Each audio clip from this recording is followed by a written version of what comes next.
Hello, everybody. My name is Michael Wellings. I'm the Director of Communications at Strategic Advisory Services, and with me, as always, is our Senior Wealth Advisor, Certified Financial Planner, Mr. Jeremy Joyner. Yeah, today we're going to talk about our retirement income planning process. Our firm has been using this process for a little over a decade now successfully. It's going to be an overview. We look forward to introducing this to you. Before we get going, this is a quote we love. So someone's sitting in the shade today because someone planted a tree a long time ago, Mr. Warren Buffett, famous investor. So financial planning is not always the most fun topic to discuss or a fun process to go through.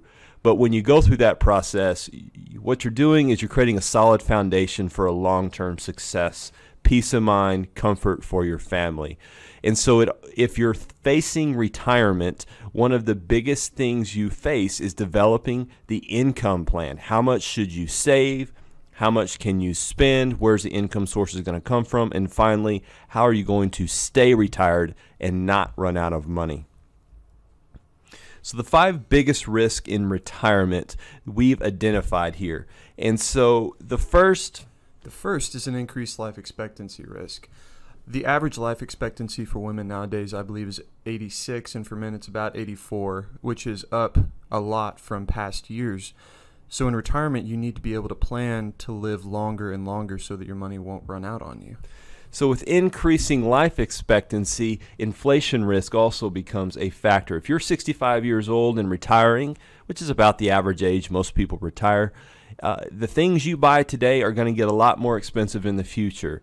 Think about what you paid for a car back in 1985 and what you pay for cars today.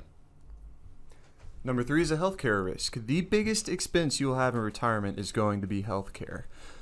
With you living longer, with medical technology advancing as it is, medical technology is advancing, but it's not getting any cheaper. So healthcare is something that you're going to have to factor into your retirement plans to fund. Market risk. This is a big one, especially given the recent volatility we faced. It's a reminder that the markets don't always go up. And when they go down, behavior can change, panic can set in, bad investment strategies and decision-making occurs. So how you manage the market risk, the market volatility in retirement is super, super critical. And we think we have a plan to help deal with that for most people.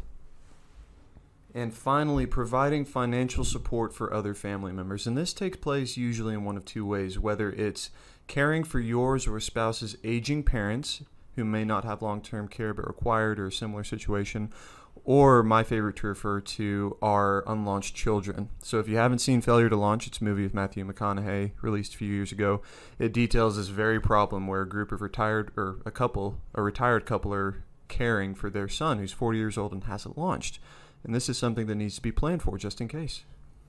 So the traditional approach to retirement income, it's been around for a long time, and that's the famous 60% stock, 40% fixed income portfolio, often referred to as the 60-40. Basically, if you've got $1 million, $500,000, $250,000, $2 million, whatever the number is, you go to 9 or 10 financial advisors, you're probably going to get 9 versions of a 60% stock, 40% fixed income portfolio. And the reason that is we all know that if you're retired and need income, you probably can't handle a 100% stock type strategy. It's way too volatile. And certainly because of inflation and other issues, you can't have a 0% stock, say all bond strategy. You'd have to save a fortune in order to do that. And so you are recommended typically the 60-40 approach. And typically they recommend a 4 to 4.5% takeout or withdrawal rate on that. So if it's say $1 million, that's $40,000 to $45,000 per year. You can take out of that portfolio, invest the rest, and hopefully increase that income with inflation. Now there's some issues with that, and the issues is the rationale. Well, if that 60% stock, 40% fixed income portfolio gets an average return of say 6.5%, and you're only taking out 4 to 4.5%, well, it should continue to grow, and maybe by 2.5% and keep pace with inflation. The problem is you don't get 6 to 6.5% every single year. The sequence of returns is not linear. It's variable. Some years you may have really good returns. Other years you have bear markets or market corrections that affect the value of that portfolio. And ultimately in those bear markets, which would be like a 20% drop or more, or market correction, you're selling shares of stock to produce that income. So when the market rebounds, your portfolio has a tendency not to rebound with the market, and you slowly, it's like death of 1,000 cuts. You just slowly bleed yourself into running out of money in retirement. So we've given you the traditional approach. We've highlighted just a few issues with the traditional approach. So what is our solution to retirement income? Well, it is our process that we've called Income in Stages Money to Last. And this is the process that Jeremy mentioned earlier in the presentation that we've been using successfully for many years now. So let's dive into some of the particulars. So when you look at a typical retirement, you're typically looking at about a 30-year picture. And so if you're 65 years old, we want to plan until around 95. And of course, that's not the case for everybody, but typically around 30 years. And we want to divide that retirement up into 6 stages. So stage 1 is years 1 through 6 of somebody's retirement. Stage 2, years 7 through 12, and so forth. So here's stage 3, 4, so stage 4, years 19 through 24, stage 5, years 25 through 30, and ultimately legacy would be 30 plus years into the future. So we want to allocate a percent of your assets, of whether it's retirement, after-tax assets, into one of these stages. So stage 1 would be invested more conservatively than, say, stages 3 through legacy because of the time horizons involved. When you have years 1 through 6, it's very uncertain what the market's going to do. So for assets needed for those first 6 years, we don't want a lot or any market volatility a lot of times affecting those assets. But as years 7 through 12 come along, so if we're investing for income needed in years 7 through 12, we might take a little bit more risk with that in years 13 through 18 and so forth. So years 25 through 30 in stage 5, we might start out with a fairly aggressive portfolio because those assets would not be needed for 25 years in the future. So let's take a look at how this would play out in an example. So this is John and Mary. John and Mary are 65 years old and they're ready to call it quits. They're ready to retire. Together, they've accumulated about $1 million in retirement assets, and they're expecting to receive about $36,000 a year from Social Security. Their needs, as far as retirement goes, they have non-discretionary needs of $75,000 a year. Now, these are the have-tos. This is what they need to keep the lights on.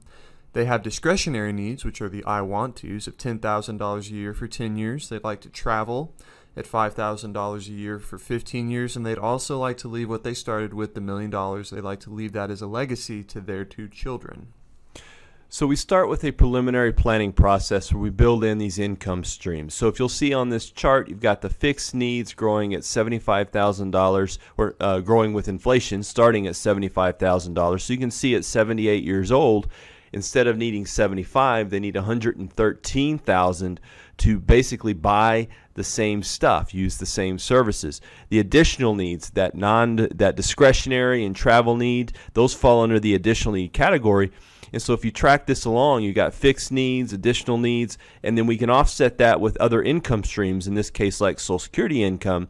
And ultimately, it drives a formula for how much does your portfolio need to provide. So in this case, they start with a $90,000 portfolio income. Social Security kicks in, it drops down to 56, and then sort of grows up from there. So when these income streams fall, when the portfolio income falls, really helps design the investment strategy. So if they have $1 million, we want to invest, instead of just using that typical 60-40 approach, we want to invest around $298,000 in stage 1, with the idea that over a 6-year period, we're going to use up stage 1. It would probably go somewhere near zero after 6 years. But we're going to invest $238,000 in stage 2, which in this case is a 40% stock strategy. So we would leave that money alone for 6 years, allowing it to hopefully grow and replace the assets used in stage 1. Stage 3, we would like to start with about $187,000 in a 60% stock strategy. So yes, that's a very similar 60% stock strategy we were talking about earlier, but in this case, it's not designed to be used for approximately 12 years in the future. So for 12 years, it's quite some time to allow the market to go up and down and hopefully help grow this asset to keep pace with inflation. So you can see stage 4 now, typically around 80% stock. We start with about $138,000. Stage 5, or 99,000, usually around 100% stock, and ultimately legacy. So legacy serves many purposes. One is it's kind of like an emergency fund, but also if you want to leave, a lot of people do, want to leave what they started with to their heirs. Basically, I don't want to spend principal. So we would take $76,000, invested aggressively for 30 plus years with the idea that hopefully it can grow back to somewhere near where you started at the beginning of your retirement. So when you put all these stages together, we're typically still around that 60% stock, 40% fixed income strategy. We just go about approaching the income process much differently. So earlier in this presentation, we addressed some of the risks that many people face in retirement. Now I'd like to speak about how our process helps to mitigate those risks. Starting with market risk. Market risks should be minimized due to the allocation of the total portfolio. Jeremy just mentioned how we'd invest a sample client's assets, and you can see how we try to mitigate that market risk. Yeah, it's a whole lot easier to ride out those market storms when you have time on your hands. So knowing, say, that stage 3 strategy, if the market goes down 20%, but I don't need that for 12 years, there's some peace of mind knowing that in all likelihood, history tells us it should recover. Second is that inflation bite. So your plan should be protected from inflationary pressures by indexing your retirement needs on an annual basis. When we went over that spreadsheet, we factored in your needs growing with inflation. So our plan is built around inflationary measures. So healthcare risk, oftentimes we'll discuss healthcare as a separate cost in retirement. And in some cases, we'll even grow that cost faster than typical inflation. But we've got a lot of experience discussing Medicare, anticipating the costs associated with Medicare and other healthcare costs in retirement. And life expectancy, as Jeremy mentioned, we build this plan for at least 30 years in retirement. So with this plan, there's a really much greater chance of your assets outliving you. And number one, this protects you from running out of money, or helps protect you. And that goes into the legacy as well. So what if you live beyond 30 years? Well, that's where that legacy bucket can really kick in and serve as a factor in your retirement income. So if you say live 35, 40 years in retirement, you're going to need assets to do that. Well, the legacy can help buffer that or provide for other family needs that you may have. So thank you for your time today. This is everybody associated with Strategic Advisory Services. So Dick Gerbach founded the firm back in 1985 with his wife, Susie Gerbach. They lead this firm with myself. And, of course, we have Emily. She serves as a financial planner. And then Michael, our communications director, financial planner. And, of course, last but not least is Pam, our director of First Impressions. So, again, we thank you for your time. If you have any questions, concerns, comments, don't hesitate to reach out to us, 713-977-3800. Go to our website at www.askstrategicadvisory.com. There's a wealth of resources at your fingertips there, a blog which discusses many financial topics. You can get in touch with us via email and get to know a little bit more about our firm. Yeah. So thank you, guys. We'll be in touch later. Thank you.